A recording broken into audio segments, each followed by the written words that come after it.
Welcome to the Learning Pines YouTube. We hope this video helps. You start by locating the voucher code and confirming it hasn't expired. This prevents wasted attempts. Next, sign into the merchant account so the voucher attaches to your profile and make sure your payment method is available for any remainder. Once signed in, navigate directly to the Redeem or Gift Card page and enter the code exactly as shown because spacing and characters matter. After submission, wait for the confirmation message and note the new balance or success indicator for the next steps. You add the items you want and review eligibility rules. Some vouchers exclude sale or shipping fees. Once done, make sure to apply the voucher code in the promo or gift card field at checkout. This ensures discounts calculate correctly before tax.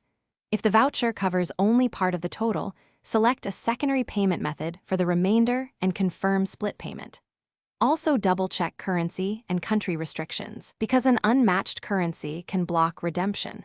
Finally, review the updated total and proceed to payment authorization. You finish by confirming the final total, making sure tax and shipping are applied correctly, and then complete the payment.